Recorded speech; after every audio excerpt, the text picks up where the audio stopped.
All right. What's up, everybody? Welcome to the Barbarian Yak Fest. I am your loyal host, Little Raven. Good morning, everybody. This is the Wednesday morning love stream. Let me make sure that we are live on Rockfin. We are, it appears, live on Rockfin, baby. And possibly even, we might even be live on YouTube. I have no idea because I am new to the whole streaming game. And I put in the stream keys and all that kind of shit, and I set it up, and we'll see if it works. But I know for sure we're live on Rockfin. We'll see if we're live on YouTube. We're growing. I am but a little acorn. Well, I've sprouted, and I'm in the process of becoming a mighty oak. But right now, I'm still a little sapling. I'm a little live stream sapling, and I'm figuring everything out. And you all are wondering, where's Dr. Huggins? You promised Punch, Pie, and Dr. Huggins. Dr. Huggins is coming. He's just running a little bit late. So he's going to be in about 15, 20 minutes. But the show must go on. And so here I am, Little Raven. I'm doing my solo thing. And I just wanted to start off just checking in with everyone, see how everyone's doing. Let's see if there's anyone in the chat yet. Not yet. But yeah, so I wanted to, we normally when we start off the live stream with Dr. Sylvie, we do a mental health check-in. So I was going to do a mental health check-in, and then I was going to share a little bit about a really powerful and incredible medicine that I've had a relationship with for a number of years, but I haven't done anything with in a really long time. And I'm talking about Salvia divinorum. And salvia it's super interesting to me. And I feel as though, I don't want to bury the lead here, but I got some time to kill, so it's okay. I can bury leads if I want to. I feel as though let's see, how should I say? Salvia is incredibly powerful. Okay, let me do the mental health check-in first, and then I'll introduce salvia, and then I'll talk about how it's actually it's on like the front lines of the spiritual battle that we are waging against the adversary. And I know that that's very dichotomous thinking, and I understand, but at the same time, there's energy. It's about a vibe. You know what I mean? It's about a vibe. I work at customer service. I'm very sensitive to vibes. Some vibes good, other vibes I don't like. And it's like, what else can we do but discern? And for me, it's about energy that promotes growth, healing, renewal, rebirth. I remember this very foundational psychedelic experience I had on mushrooms. This was years and years ago, friends, other lifetime ago. I was in Northern California, and it was evening, and we were on the beach. It was like the cliffs were behind us and the beach. And this is at this time in my life, I grew up in Chicago. So I grew up on a lake, and Lake Michigan is super beautiful, but it's not the ocean. And I remember the first time I saw the ocean, I was just like completely blown away by the immensity of it and the power of it and the beauty of it, and just like the rhythm of it and stuff. And so this particular experience, I was still like pretty new to the ocean, just blown away on mushrooms. And I was watching the water. I was watching the waves like crash. They weren't very big waves. They were sizable, bigger than Lake Michigan. And how the waves move in and then move back, and how much it's like breathing.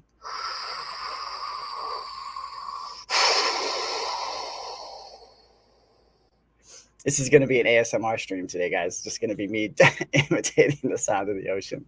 And so I was just like awestruck and mesmerized by this sight, watching this beautiful saltwater body of water just dance on the sand and the sound and everything.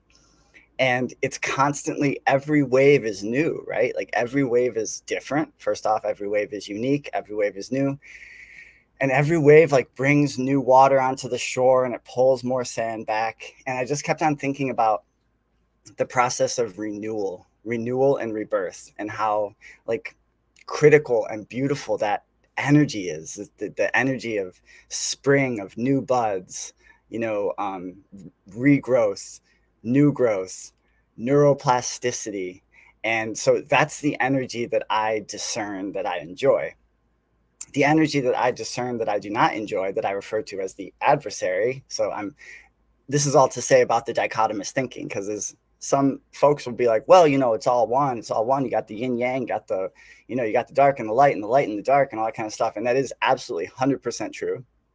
And also, I don't know anything. I know very few things, pretty much nothing. I don't have all the answers, but I don't totally subscribe to the idea that, like, oh yeah, it's everything's cruise, it's all good, because there's certain types of energy that I discern that I don't like.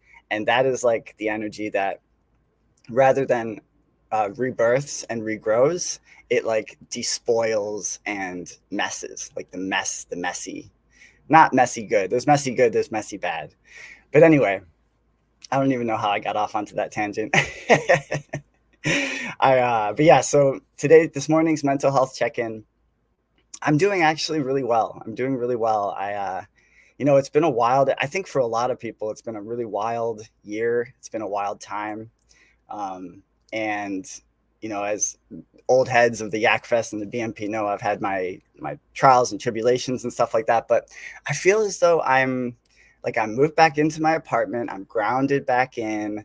I had a break-in, for those who didn't know. All my shit got jacked up, but I've been like doing lots of like ceremonial smudging and cleansing and clearing and doing inner work and with my own meditation practice. And what's fantastic about the meditation practice, so when I do my mental health check-in for myself, it's like meditation is like the trunk. It's like the trunk of the tree. And then my mental health grows out from that. Like, how's my meditation practice doing? That's going to dictate how my mental health is doing. Hang on, let me just make sure that we are live on the Rock Fin. All right, cool. And who knows if we're live on the YouTubes or not? The YouTubes. But yeah, so my meditation practice has been it's been steady.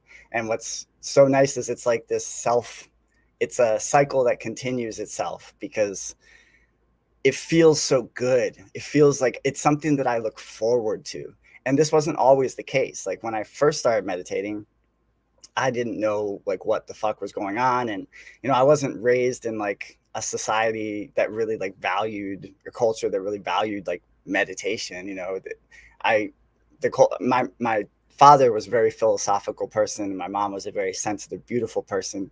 And they did, in retrospect, I can see that they had their own meditation practices, but it wasn't like the sit down meditation and really like focusing on breathing and stuff like that. I feel as though they would more meditate through like their dharma, through their work, and through like walking and stuff like that. Anyways, this is all to say that when I first started meditating, I didn't know what the fuck I was doing. And it wasn't something that I looked forward to per se. It was something that I was kind of like, oh, okay, what am I supposed to do? I'm supposed to sit down, cross my legs, and just breathe. That's it. Just watch myself breathe. But now it's like, it's genuinely something that I really look forward to. It's like my treat almost at the beginning of my day and at the end of my day. When I'm at the coffee shop and I'm getting a little frazzled, a little frazztastic, custies come in with some attitude, and there's being finicky and empire babies, and they want this and they don't want that, and they want the dairy without the dairy and the coffee without the coffee, and I'm kirking out and stuff. I know that my shift will end, and I will close the shop, and I will go home, and I will be able to sit in meditation. And it's like, I really look forward to it. And the reasons why I look forward to it are just so like multifoliate. One of the reasons is that it feels really good. It feels really good to like tune in with your chakra system, align your energetic system, and the Kundalini energy that for me always starts kind of at like my base chakra, and it kind of like it winds around kind of like a DNA particle or molecule or like a snake, and it winds up from your base chakra to your solar plexus chakra, or I think it's called the sacral chakra, solar plexus chakra. Then it comes up to my heart chakra. My heart is always like just vibrating like crazy. Now, partially is because I drink a lot of caffeine, friends. I do. But also, I just think that the world is very intense, and like a lot of you all out there, beloveds, I'm a sensitive person. I'm sensitive to vibes, and the heart is kind of like the connecting it's the connection between your lower chakras, which I understand to be more about like uh base, like grounded survival, what you need to do to like continue your life, to like put one day in front of the other and thrive, like uh like keeping a roof over your head, making sure you get healthy food, the the base of like Maslow's hierarchy or whatever. That's like the base chakras, and then you have the more subtle chakras, and the heart is like the connecting point between those two. The subtle chakras, then you got your throat chakra, and you got your third eye chakra, and then you got your crown chakra, and your crown chakra opens up into the universe. And I believe it's purple. It's often represented with purple light, which I'm here for that all day, friends, because I be loving the purple. I am a Dionysiac at heart. I hope I don't get torn apart like the actual Dionysus did. And I don't drink anymore, so that's kind of awkward, but I am very much a Dionysiac at heart. And of course, purple is the color of Dionysus. And I find it interesting that purple is also the color of the crown chakra. Anyways, the lever upon which that hinges, the hinge between your lower survival chakras and your higher subtle chakras, is your heart chakra. And in fact, I have a very beautiful rose quartz with me today for the live stream with Dr. Huggins. And for those who don't know, the rose quartz is excellent for the heart. It resonates with the heart chakra. And even just putting it there feels so good. Let me just make sure that everything's all good. All right, cool. Yeah, Dr. Huggins is going to pop in whenever he's able to. I need a sip of water too. Solo live stream over here.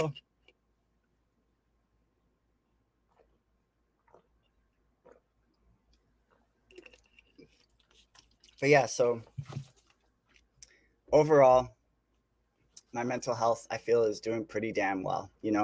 Is ups and downs, strikes and gutters. Every day is like its own kind of fresh, unique challenge.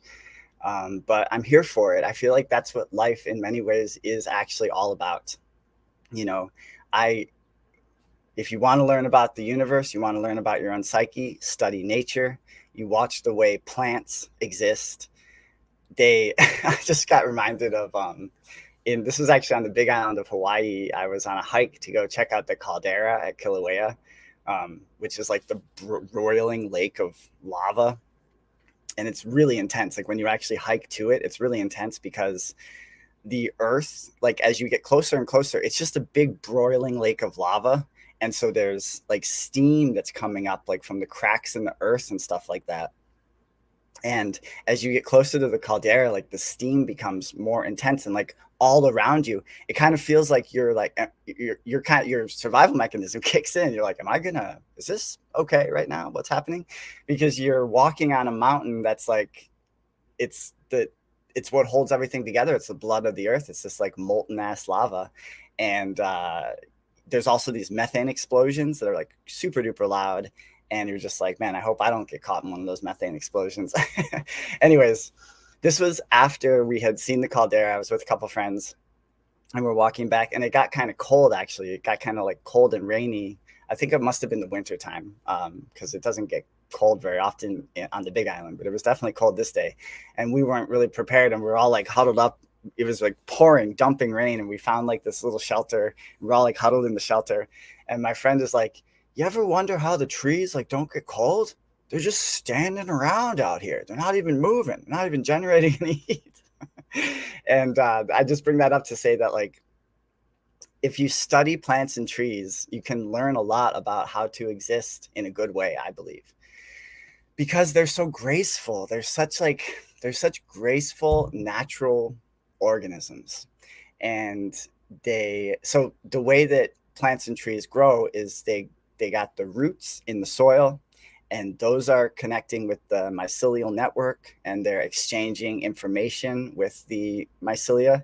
There's almost like a marketplace that's happening underneath the soil. It's wild, where like the mycelia will, if there's like a lot of nutrients in this one area over here that is necessary for a plant, and then there's not a lot of nutrients in another area over there, the mycelia will actually like connect those threads and bring the nutrients to where they need to be. They're like these, it's like a free market kind of.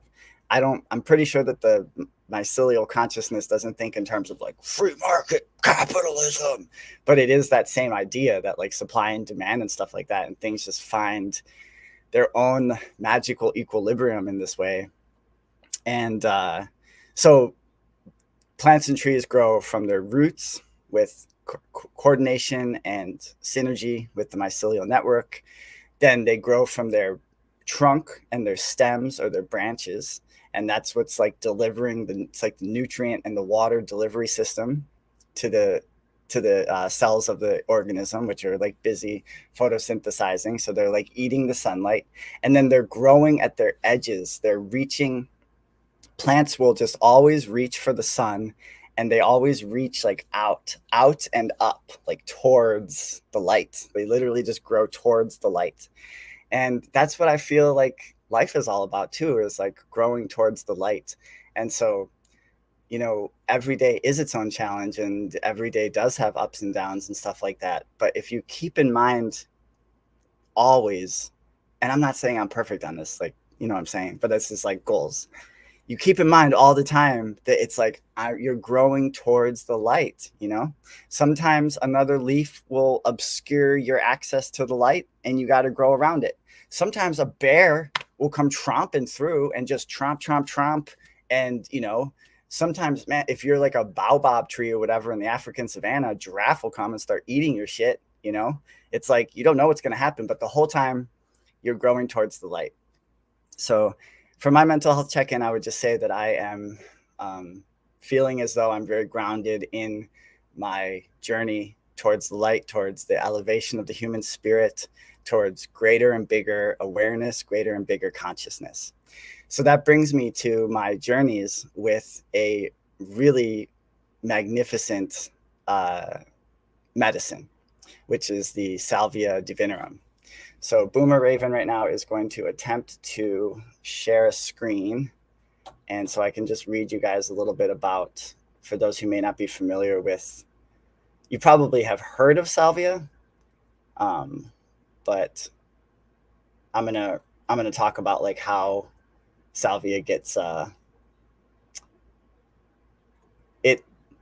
it's like people don't know the power they're dealing with, basically. All right, so what is Salvia divinorum? The primary active compound in this plant is more potent than LSD. And friends, I can attest to that. I can definitely attest to that. So this is what it looks like. It's in the mint family. Salvia divinorum is a hallucinogenic entheogenic plant native to Mexico. It is a member of the mint family and goes by other names such as diviner's sage, mystic sage, and magic mint. Isn't that such a badass name, magic mint? And it's they talk about the Mazatec. Yeah, it comes from Oaxaca. It comes from southern Mexico. There are over 500 species of salvia, so referring to it by just its genus name can be misleading to some. However, there is no confusion among psychedelic researchers and psychonauts. Salvia has been used for centuries by the Mazatec Indians of Oaxaca, Mexico, for creating religious and mystical visions. And as I said, Oaxaca is in the southern part of Mexico. And from what I've read, there's a theory that Salvia divinorum is actually like a cultivar that the medicine people of the Mazatecs actually, like, by splicing different types of mints and different types of sages, they managed to actually like create Salvia divinorum, diviner's sage. And like, so much is in a name. If you want to understand something, a really good place to start is with the name. Well, let me just make sure we're still live on the Rockfin. All right. And so it's Salvia divinorum, diviner's sage.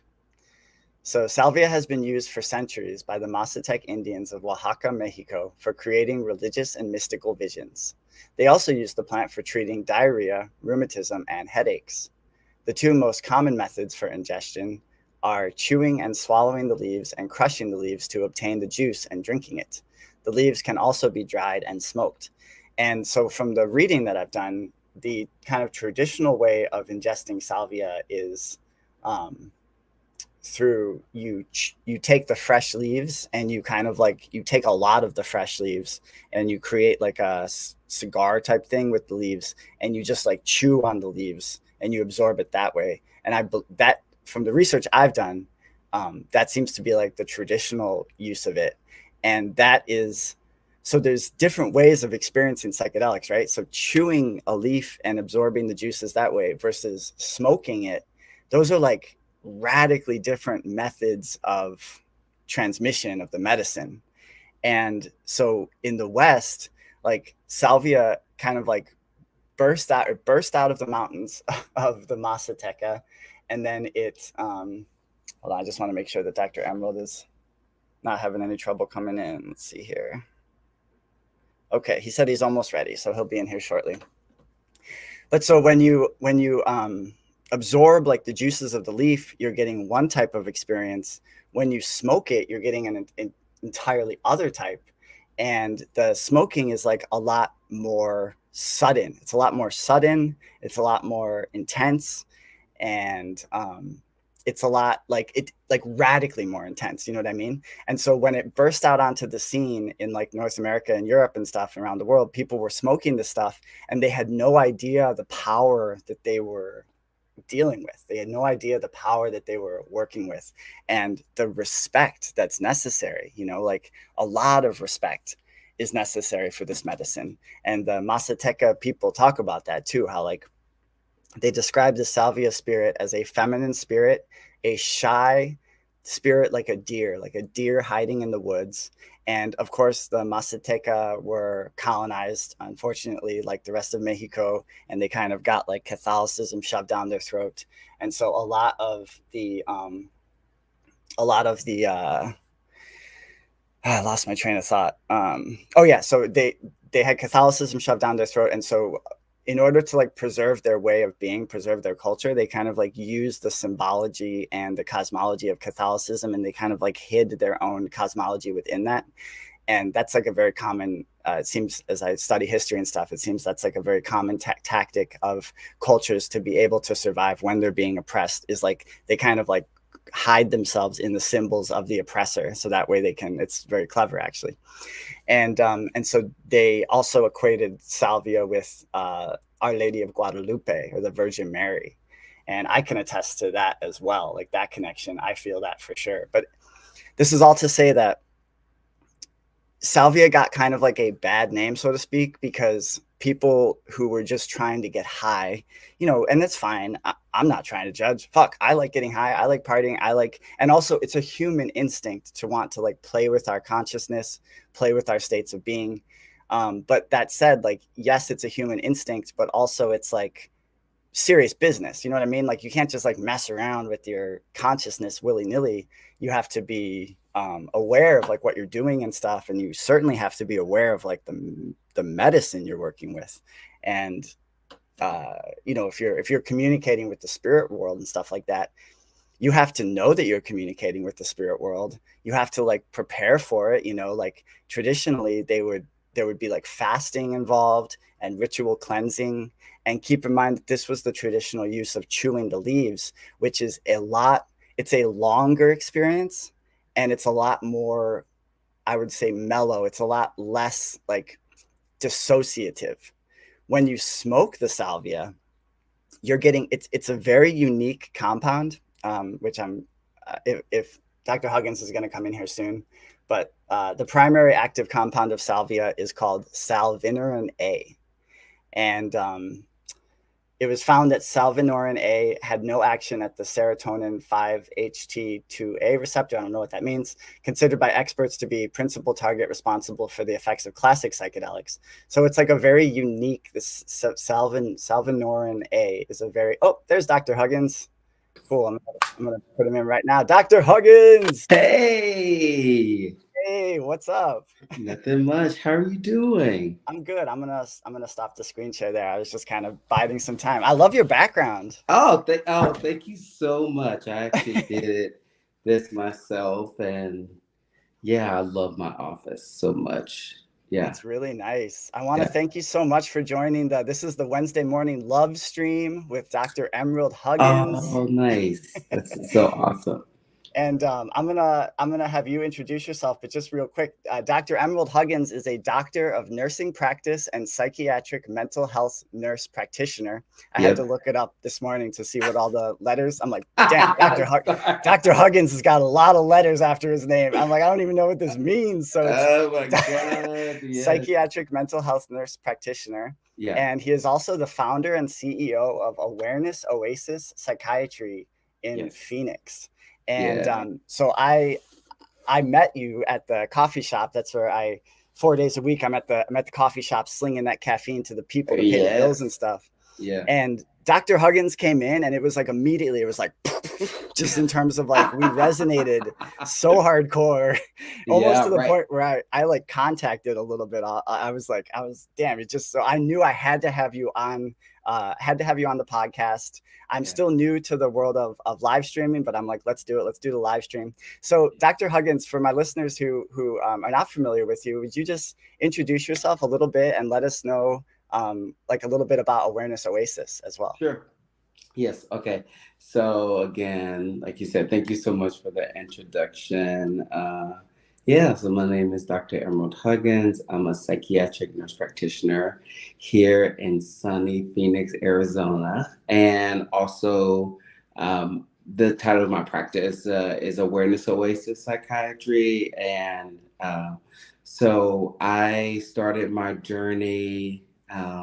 Like many people, kind of curious about just health in general. And I felt like the quickest way for me to get through to where I wanted to be was to be a nurse and then become a nurse practitioner. And so, yeah, so since before going to nursing school, I kind of had this vision of being able to meet people where they're at in a space that I deem as beautiful and approachable and something that I can share with the world and share with my patients. So, uh, and psychiatry was the avenue that I saw that was the best fit for me because I love connecting with people and getting to the real reason why we're doing what we're doing. So, yeah, so it could be, especially in healthcare, we see this all the time where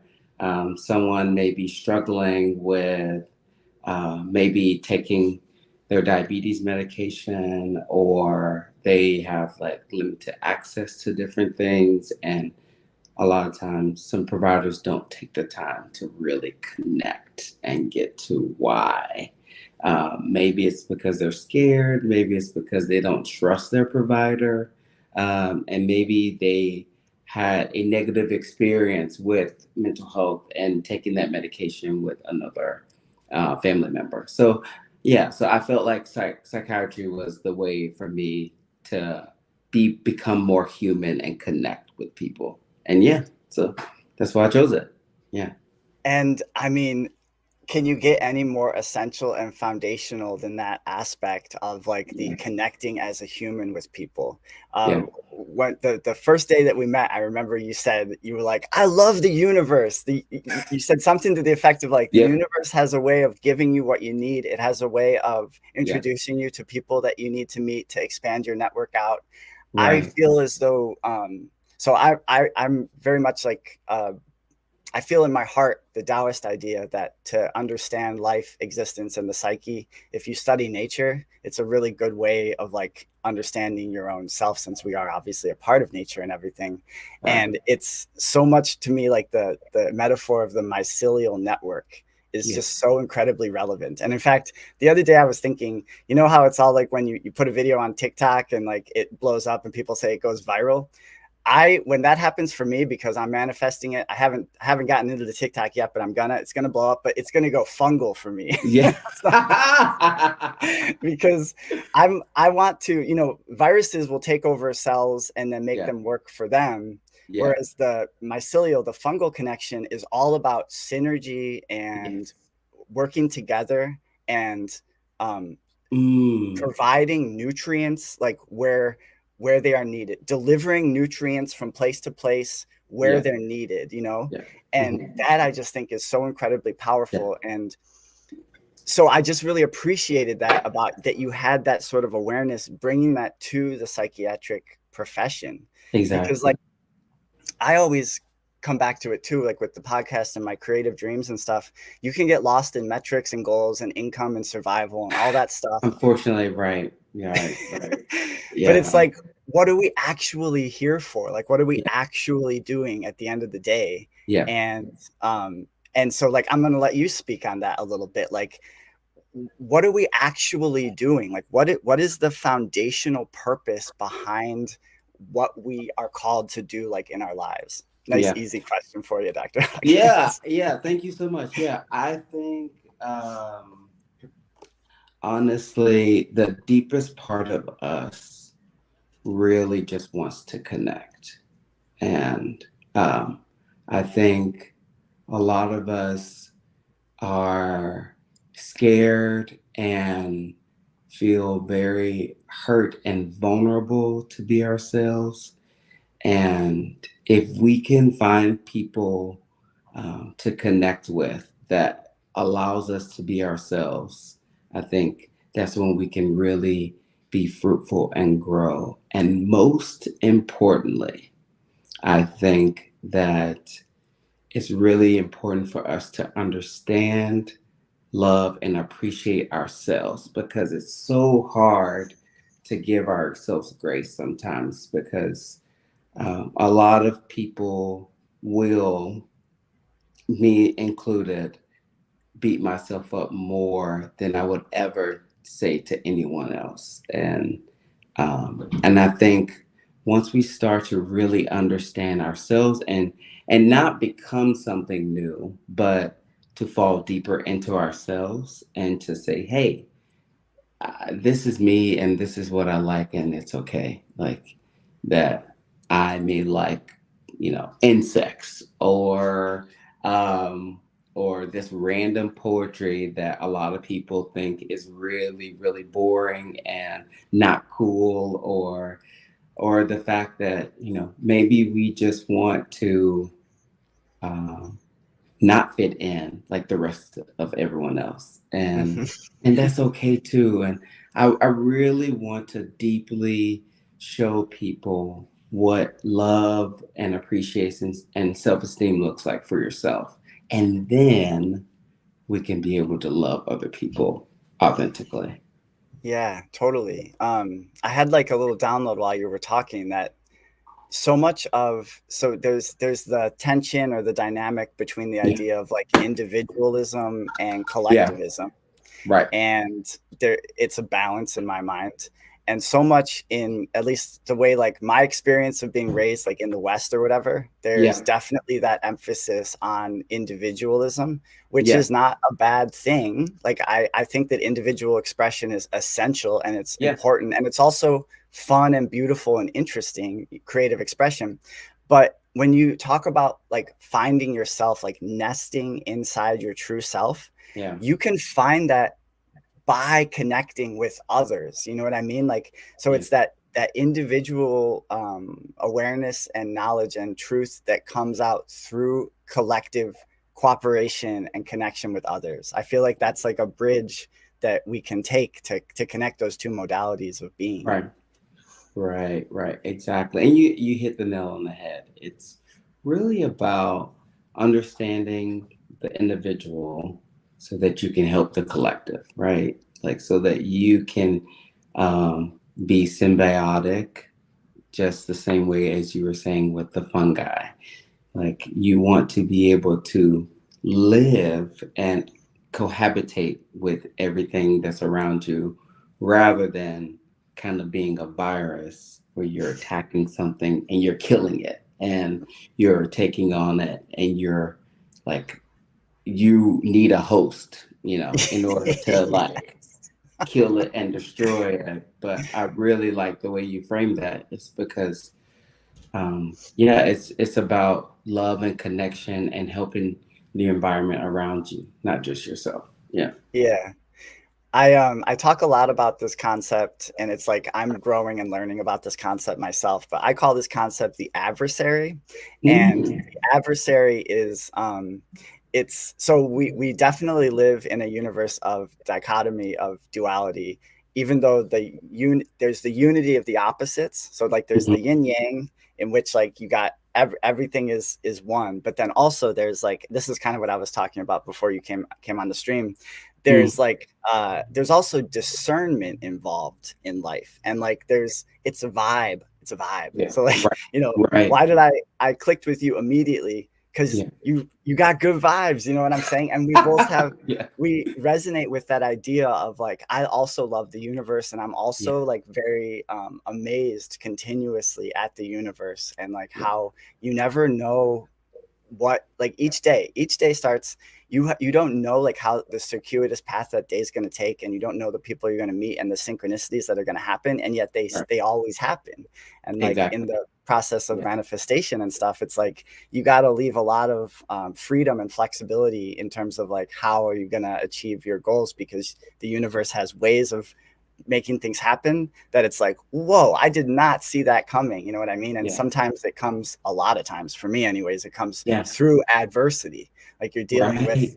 things Yeah. that are like, damn, this is really difficult, or I'm going through a really dark place. I'm very open on my podcast about my own mental health struggles. So Okay. like, yeah, so I think it's important to like be able to talk freely about it, and to encourage others to be able to talk freely about it. And so I struggled with depression and anxiety for a really, really long time, and I've had some really dark times. And Mm. I'm actually lucky to be here, to be honest with you. Like, and I kind of feel as though I'm at like the next, like I got through like this one checkpoint in terms of like my soul's path, and now Yeah. I'm on like the next bigger, better. Like I survived to this point, basically, is what I'm saying. And now Yeah. I'm here, and I'm like, fuck yeah, now I'm gonna make the most of this, because I do feel as though we are like truly all really here for a reason. Yeah. And so I'm gonna stop talking in a second. I'm just setting up No, this no, question no. for you. This is good. Like, I mean, I am like in psychiatry, so this is Awesome. Well, it's a real gift. It's a real gift to listeners and stuff, and to myself to be able to connect with you. But yeah. okay, so this concept of the adversary is so the kind of the purpose, the main underlying kind of mantra of my podcast, my creative work, is to elevate the human spirit. Mm. And so I feel as though it's like absolutely essential that we as a human collective elevate on a spiritual and psychic level. You know, Hmm. not just material. That's good too. Raising standard of living is good, and obviously like psychological elevation, but there Yeah. has to be a spiritual elevation, which also corresponds with like a cultural elevation, Mm. spiritual education, like on a Mm. collective level. Yeah. And so there's this energy that kind of like obstructs a lot of that I see, and I call it the Right. adversary. Yeah. And it's an invisible energy. Yeah. Um, so I think it's important to be able to kind of like study your adversary, to understand it, so you can kind of like, and also what is it called, empath, like you have to be able to see things from the eyes of like your adversary too, in order to like, you know, understand. Mm.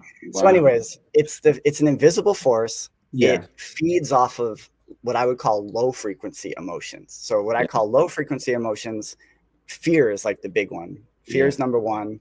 And then that spirals off into like anger and bitterness and resentment and judgmentalism and grudges, and you know Yeah. that, and it saps that energy saps. It's a that is like the it's a parasitic type vibe. Like it kind of like it collects energy from those low frequencies, and that is like what I do not feel that energy is necessary here. Like I understand people say like you need the dark in order to have the light, and I understand that, and I Yeah. feel that, and that's true. Yeah.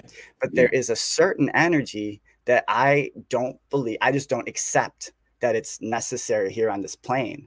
But I think in order to like elevate, we have to kind of confront this energy so we can understand it. And Don Juan in the Carlos Castaneda books, Don Juan talks about it a lot. He's the Yaqui medicine man, and he Hmm. talks about how like once when the um, when the medicine person becomes aware of this force, it no longer, they can keep their awareness body in such a state that they're no longer susceptible to it.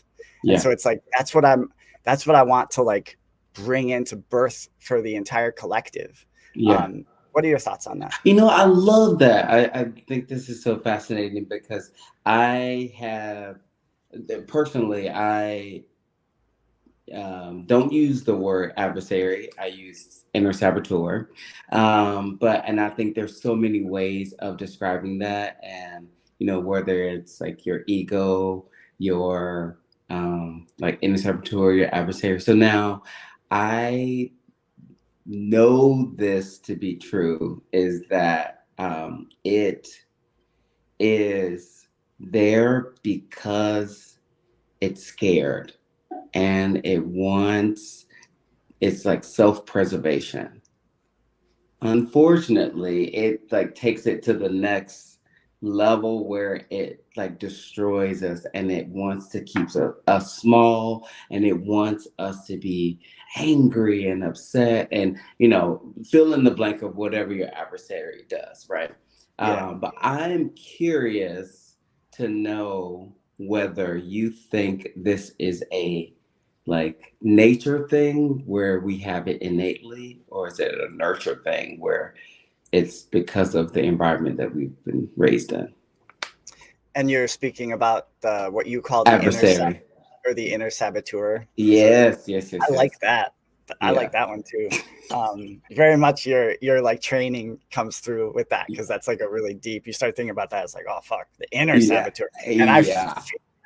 I feel that when you were saying I am so much harder on myself than I Mm. am to like my loved one, even to anyone. Like I'm just Yep. harder. Yeah. Right. And Random stranger. Yeah.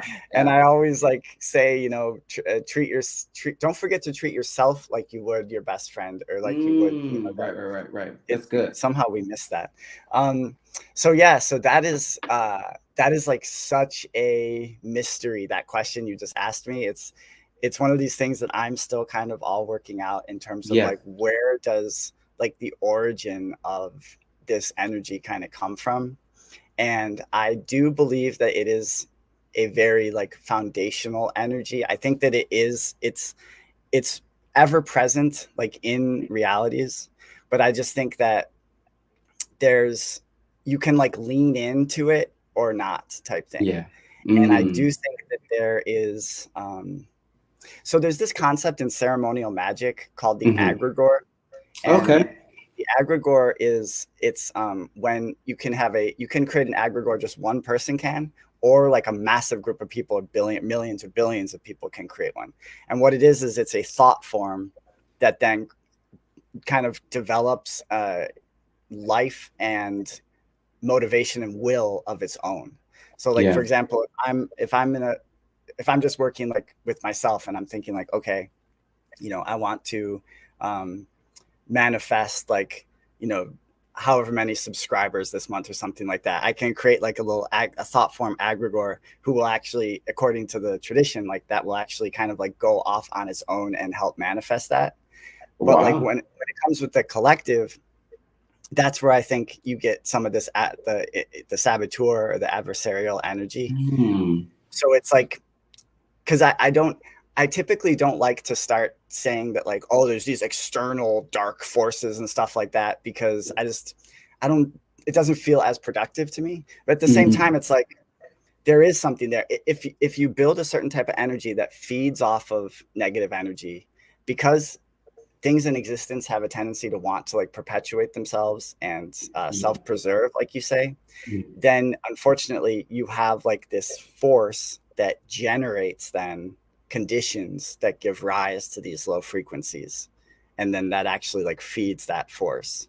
So Oh. I feel like we all have a role to play. Like every single person really truly does have a role to play in this. And Yeah. it's a cliche, but it's true. Like you Yeah. drop a pebble in a pond, the ripple extends, and then when the ripple hits the edge of the pond, it keeps going. You just can't see it. But Yeah. that wave continues forever. Like, so every moment you're creating Wow. these little ripples in space time, and they just go forever. And so that's where I think like it really does matter, that for me, like one of the biggest obstacles is the nihilism thing. And I know from my own experience, when I get into really, really dark places, that's Yeah. when the nothing matters, fuck it, just give up, it doesn't matter, that nihilistic mentality.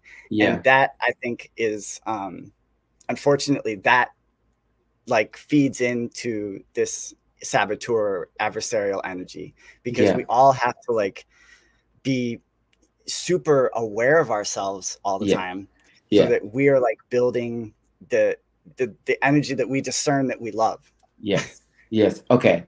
Cool. All right. So, Lil Raven, we're getting deep. And I know you said you like to keep it real on your podcast and talk about your inner struggles. Can we talk about our saboteur today? Like, is that a thing? Like, can we just like Absolutely. define it, get into it? Like, is that possible? Absolutely. So Yeah, totally. I'm curious. Can you like outline for us what yours sort of looks like? Yes, my inner saboteur. Yeah. All right, cool. Yeah, it's so hard. Sometimes it's very. Terrence McKenna calls it the small mouth noises, like how we communicate with small mouth noises, and he's like, the small mouth noises don't exactly describe what we're seeing with the machine elves. So I feel like Yeah. that a lot. So it's when something like this is kind of difficult to convey like through language. I'm going to do the Of best I can. course, yeah. Um, Or I so can go the first too if that like takes you out of the Yeah, podcast. well, Yeah. we can. It'll be like a exchange or whatever. Yeah. Cool. I'll get the ball rolling. Cool. Um, so yeah, I would say that it is. It's something within me that doesn't feel worthy Mm, of the success that my higher self mm, knows. And yeah. when I'm resonating with my higher self, I do feel worthy. Yeah. But when the inner saboteur crops up, the depression crops up, then Mm, I can you start flirting with not feeling worthy of it, yes. and Got it. that comes with there's a spiral thing that happens with depression, Yes. like, and Yeah. so that's why it's like I'm always like on my toes, like every moment I'm on my Yeah. toes, I'm like, okay, I got, because you kind of got to, because there's like for Yeah. me, I've just noticed like you're lazy and then all of a sudden you're like in a depression. It's like, fuck, how'd that happen? Yeah. But yeah, Okay. Okay. So it's cyclical for you. yeah, and it Okay. starts to like it starts to build on itself and vortex down. So I would Mm, say if I'm trying to use the small mouth noises, I would say it starts with a feeling of being unworthy. mm, It gets intertwined with guilt and shame. So I start relitigating my mistakes of my yeah. past, or even my perceived mistakes of that day or whatever. Yeah. And like my own, I can get depressed and then I'll beat up myself for being depressed. I'll be like, what Mm, the fuck, little Raven? You just got through a depression. You're depressed again? Weak yes. ass. Come on. Uh, yeah.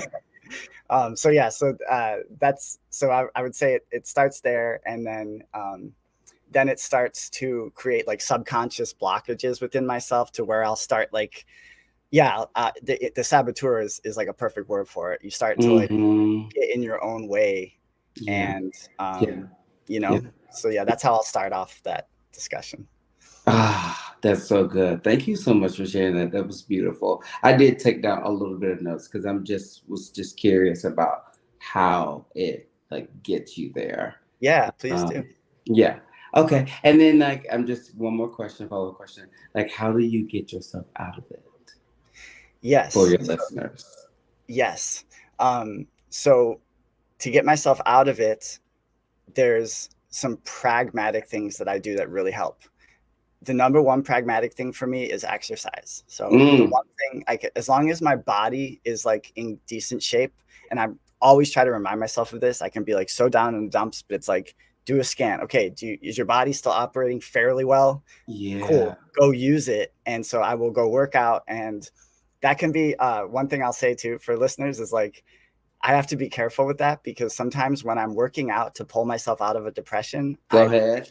I push myself too hard, Yep. because I'm Yes. trying to. So Yes. the purpose of it is I'm trying to unlock those endorphins, and because Yes. I love the endorphins, just the Of endorphins course. all Right. day. Right. It's our natural, our body's own innate like feel good vibes or Yeah. whatever. And so yeah, I have to just be careful. Like, yo, you'll get the endorphins. Just like take it easy. Chill out. Don't go like pushing yourself. Then you like, jack up your shoulder. So exercise usually helps me to like pull my head out of my Mm, ass a little bit. And then yeah. once my head is out of my ass a little bit, then I can start working with meditation is another one. Um, Mm, Meditation and helping others. So getting outside of feeling sorry for myself and engaging, which is easier said than done. Because when you're depressed, for me, when I'm depressed, I want to withdraw from everything. But I Yeah. really make an effort to like, and this is why sometimes it's actually nice when you have to go to work when you're depressed. It's like, fuck, you have to go to work, but then you start to engage with the world and stuff like that. And that will help to bring me out of it also.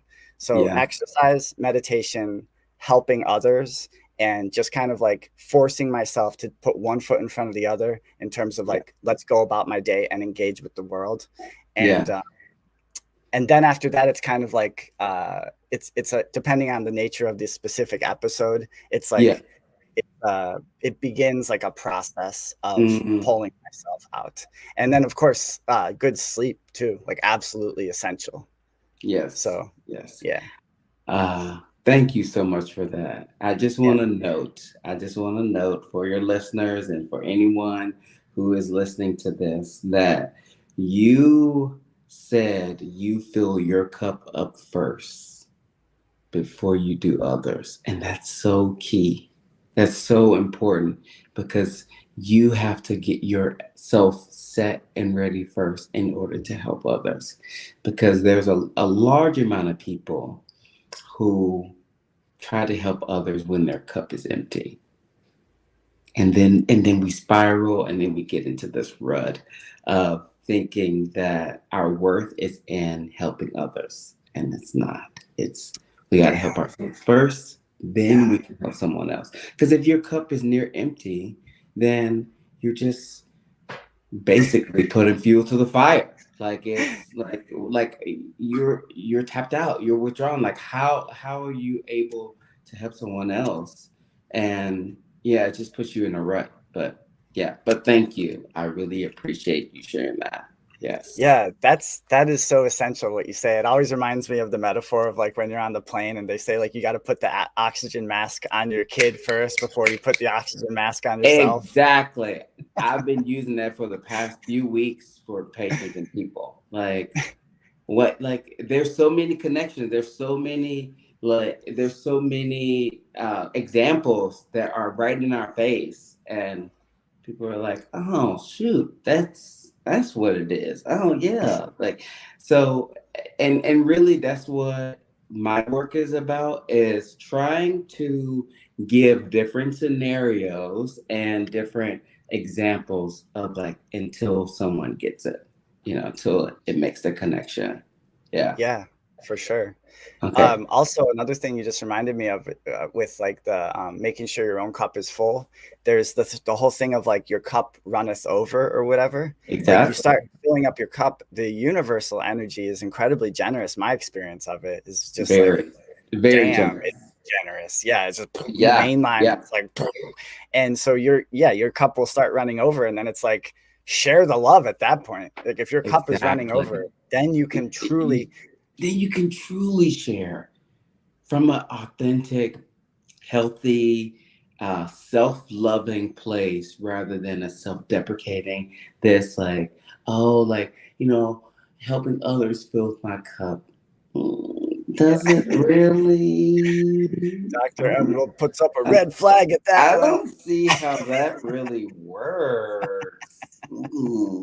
But hey, I mean, It's and like and you also have like like a pitcher of water and you're trying to share the water, but there's no water in the pitcher, so you're just kind of like right, tipping exactly. over an empty pitcher, and it's just kind of Exactly. It's like, no, you're basically putting your picture in there. It's like, that's what you have to give. Like, it's just nothing yourself. Like, oh yeah. gosh. Yeah. Do But you my inner saboteur, I yes, feel please. like, um, you know what?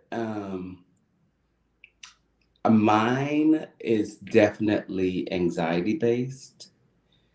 Um, because from my earliest memory was just being so closeted, and because I grew up in a small town in Arkansas.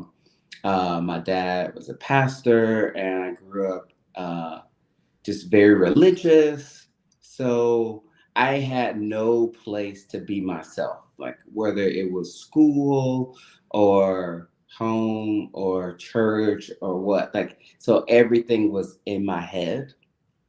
And So I got really good at figuring out how I'm perceived by you and how I'm perceived by other people so that I can try to mirror and or be what they need me to be. Uh, Mm-hmm. and so mine starts with this anxiety that says they're going to figure you out, that you don't belong here. Ah, Um, okay. like they're going Yeah, to catch you. Like they're going to catch you and figure out that you're a fraud. Even though um, I have worked so hard in my life and academically and also personally and spiritually, I've worked so hard to be here, but still sometimes that voice sort of just like creeps in, and the anxiety of worrying about what did happen, worrying about what's going to happen, worrying about like, and it's never like present worry. Like it's not like anxiety of running from a dog or right.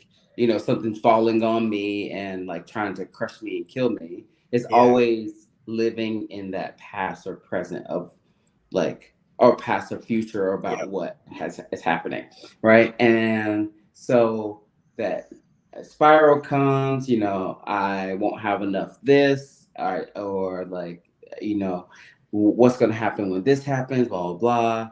And then after that anxiety happens, I get into this depression where it things just hurt. It just hurts to be. And it's like this void that's there that's just sits there. And um, yeah. so one of my favorite teachers is Pema Children.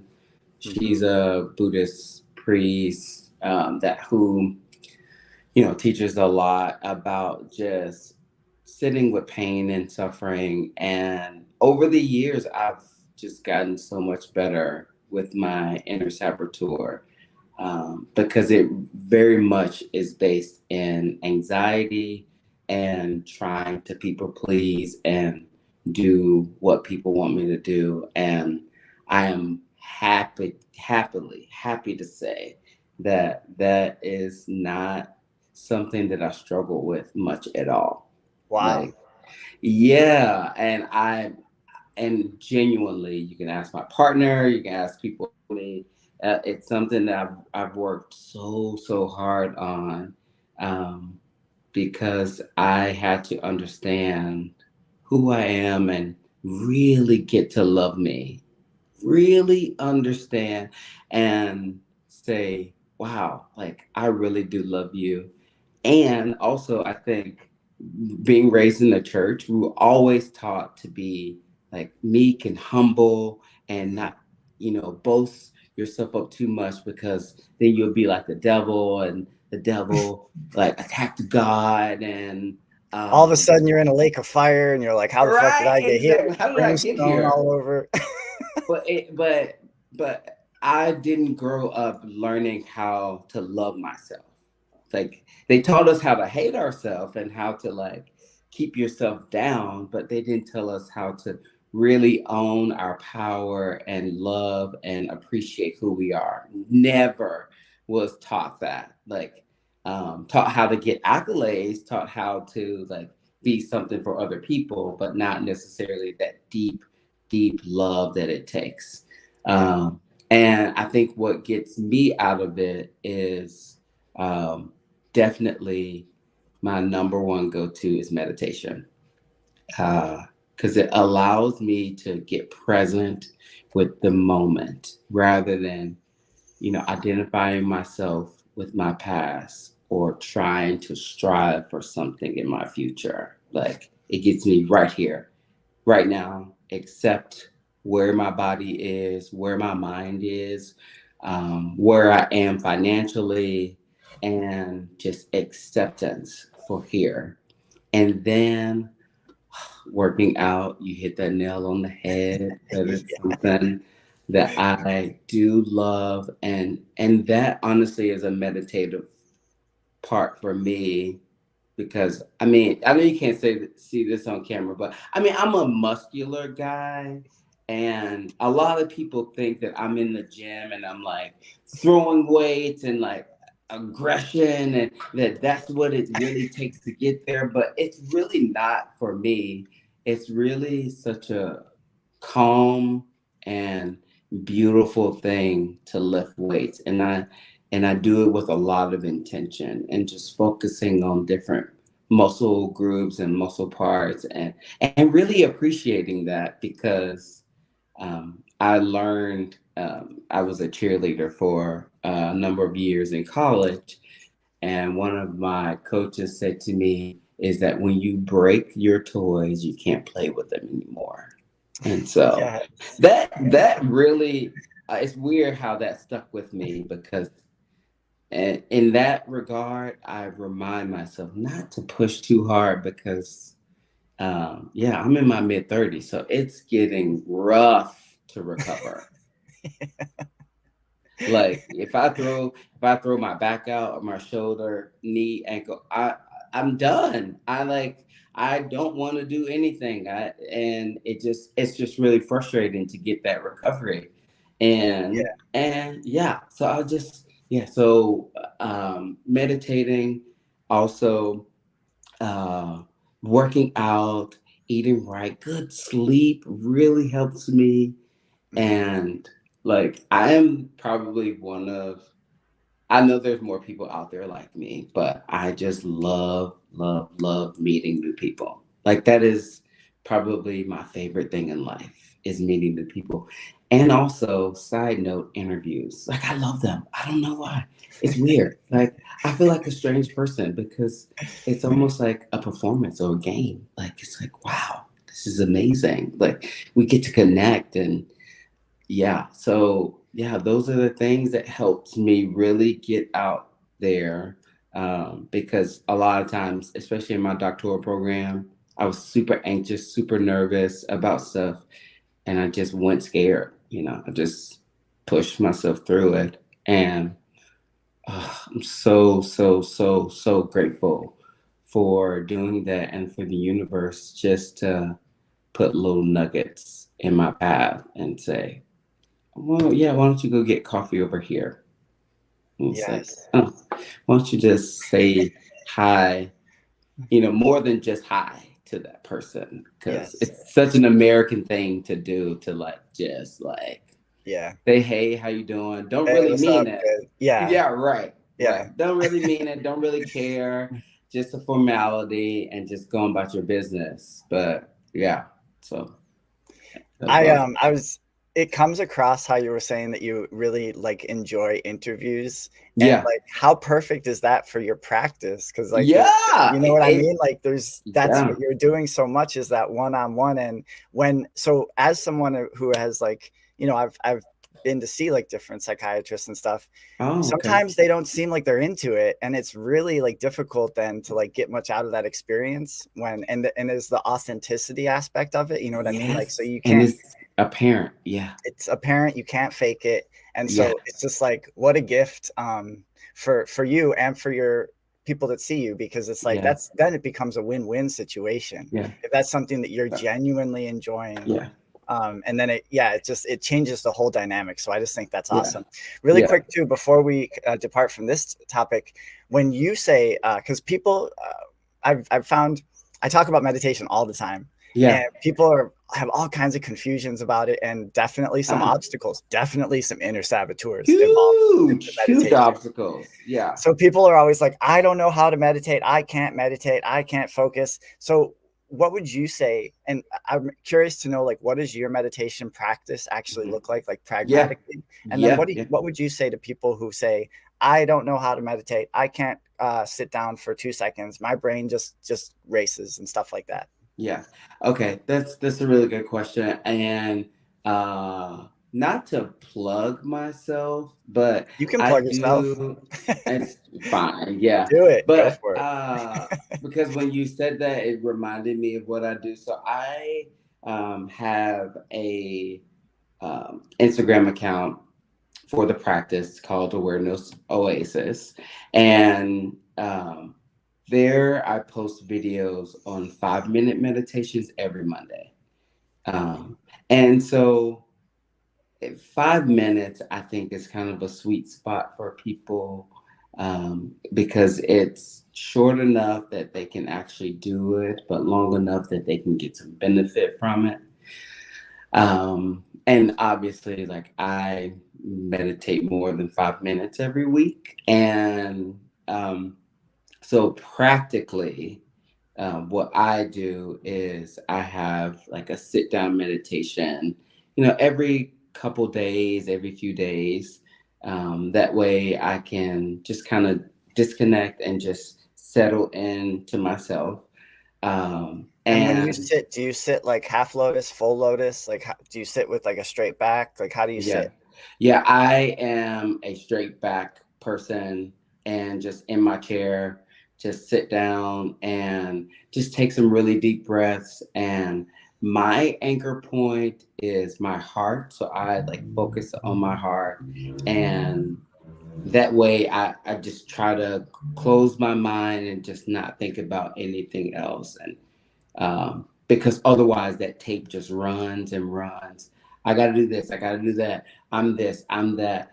That person did this. They look like that, and it just goes over and over and over again. But if I can just focus on my breath and just on my heart, and just breathe in deeply, breathe out deeply, and just do that for a few breaths until like I feel comfortable and safe and okay, then I like move on to something else.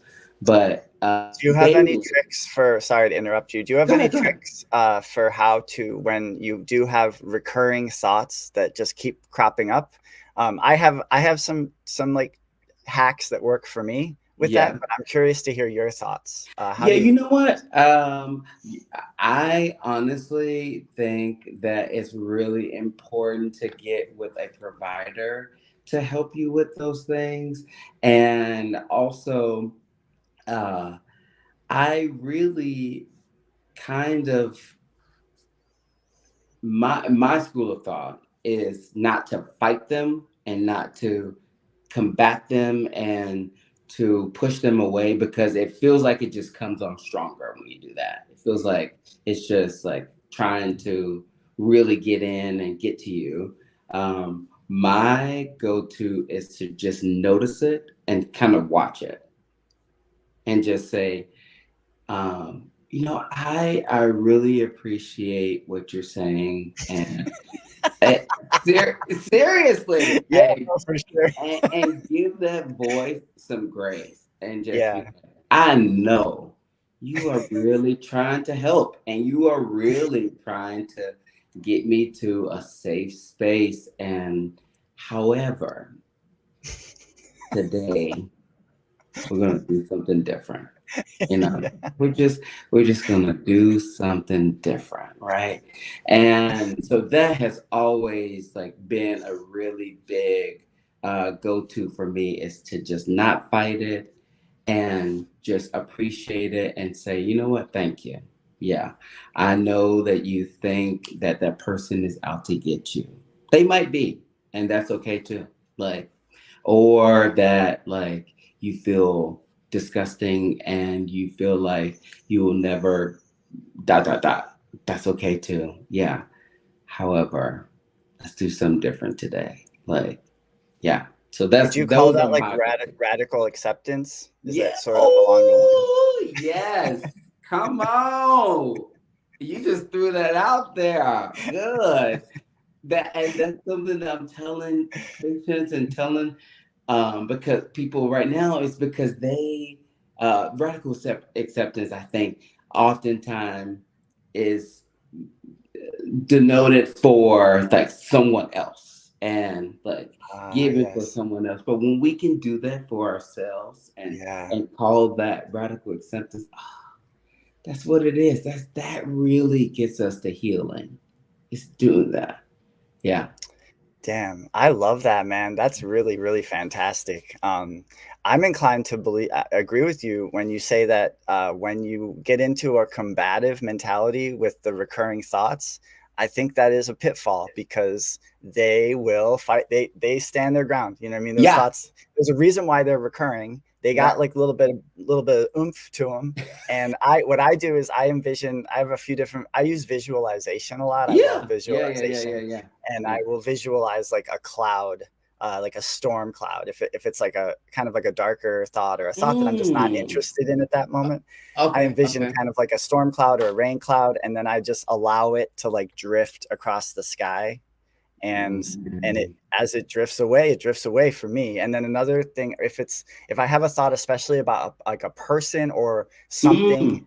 activity or something, a mistake, anything, I envision it as like a balloon, and it's got like I've got like I'm carrying like a string attached to this balloon, and then I Yeah. envision I just like snip the string, like clip clip, and then it's a helium balloon. So when I clip the string, then it floats away. I love So that. that's another visualization that I've found that, but I always encourage people to like make it your own.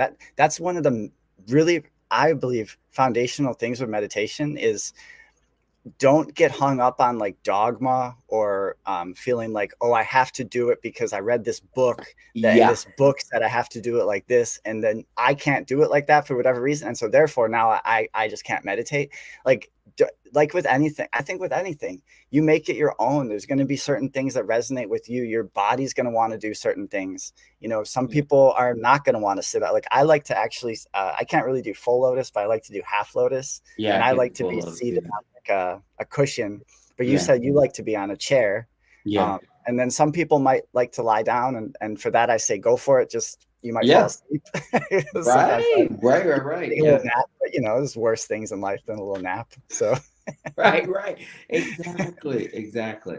And I'm glad that you mentioned other people too, is because one of the things that I do um when there's like a particular person that is like in front of me or not saying something that I really necessarily agree with or I like or visually I try to imagine them as a child, as a kid, not because I'm like wanting to be superior over them or anything, right. but it helps me to get to grace faster and just say, you know what, you know, they're just trying to get their way because they're scared, and and this is the way that they are interpreting how to do that, and it's not the way that I would like to, but yeah.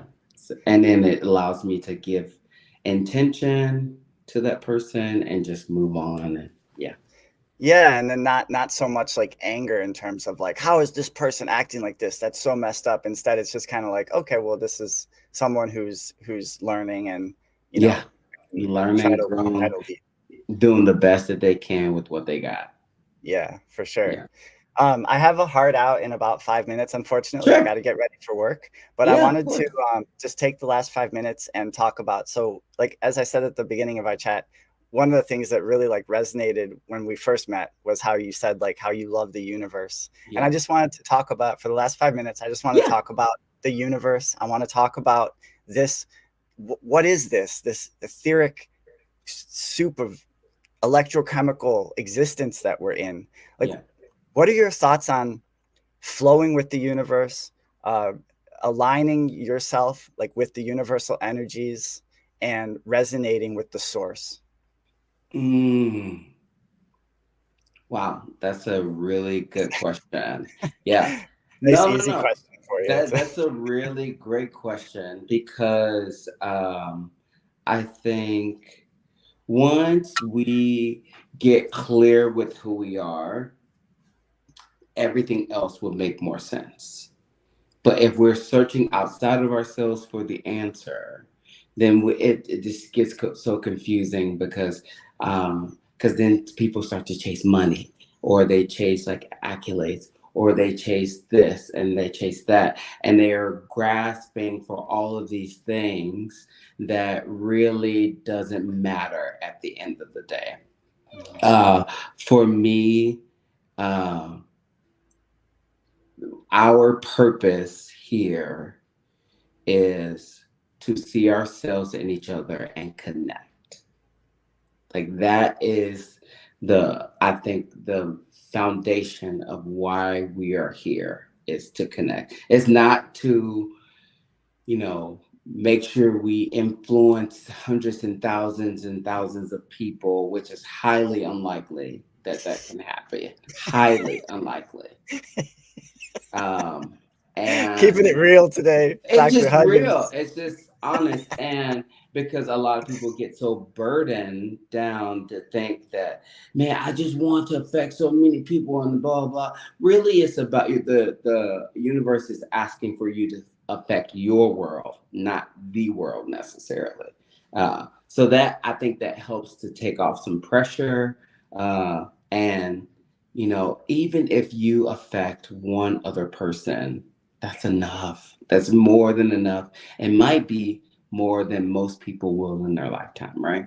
Mhm. So for me, that is the core of what is happening and what we are called to do. And I think, honestly, the most forebrain expression of that I can think of is like having my practice. And because this was birthed out of me really getting deep into who I am and meditating and to see like what am I called to do. And awareness oasis, like it is the birthplace. It's awareness is the birthplace of figuring out where we are, what is happening, and really getting clear about this inner saboteur, what our goals are, getting in our intentions. Mhm. And I want to host this space, is this respite, as an oasis, as Mhm. somewhere where people can really get clear with that first step and have a safe place to do that and continue to do that over and over and over again.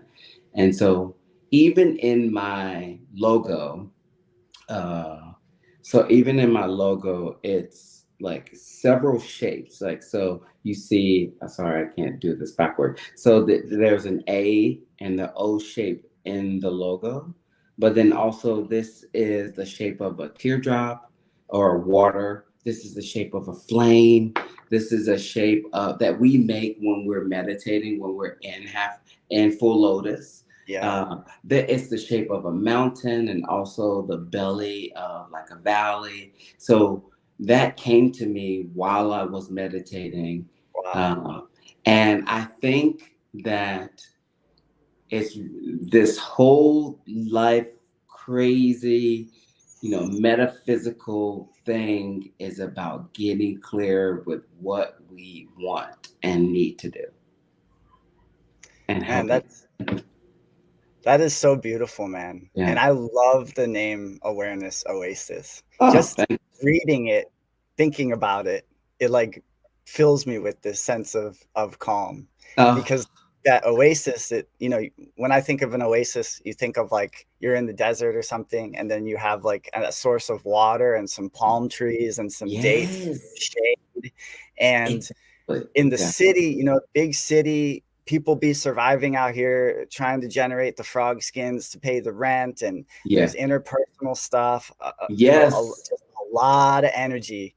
And so that oasis of awareness is Mm, so powerful. And the amazing thing about an oasis is that it's there, like it's not just there one time and then it's there. You know it's where it's there. at. It's always there. That's Yes, such a great point. It's always there. Yeah. yes. And you can And, always come back to it. Always come back to it. Just like in meditation, we always say you can always come back to your breath. You can always come back to mindfulness and being present.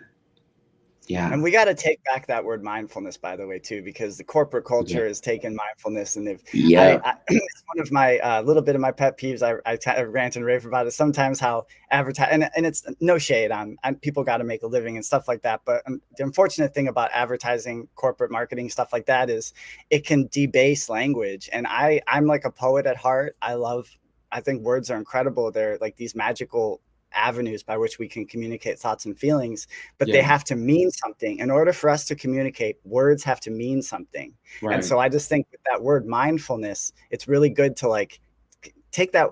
Take it And even back. if you want to use the word for market, that's fine. But like, what are we talking about now? Are we talking about like Yeah. just networking in order to generate more money for yourself so you can get a second car? Or what are we talking about actually being full of your mind? Like, Yes. sitting with your mind and then connecting with the universal mind and like riding that flow. It's a very beautiful, powerful thing. Yes. Oh, yeah. I know what you mean. We definitely need to figure out how to take that back because it seems like um, it's not getting the full breadth of what it actually means, and it's turning into propaganda. Yeah, unfortunately. We're bringing it back right now, though. You and I right now. Yes, On the exactly. Barbarian Exactly. Fest.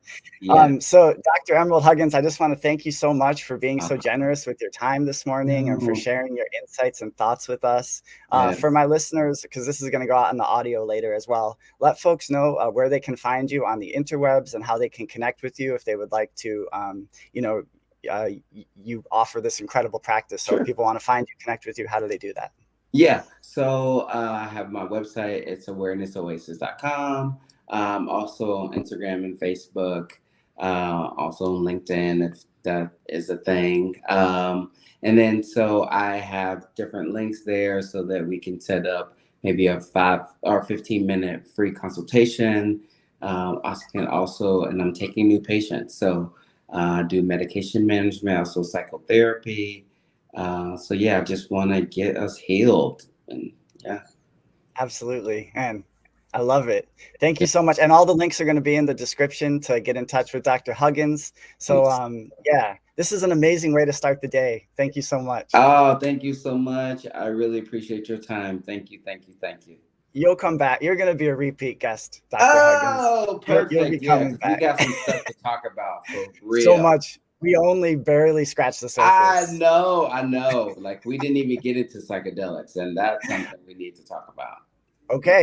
You yeah. heard it here first, folks. Dr. Huggins is going to come back. We're going to dive into psychedelics. Hell yeah. Nice, nice. Already looking forward to it. And I'll see you soon. I'll be at the coffee Okay, shop today. If you want to stop by, I'll hook you up. okay. Ah, cool. All right. Thank you so much. Take care. All right. You too. All right. Bye. Goodbye.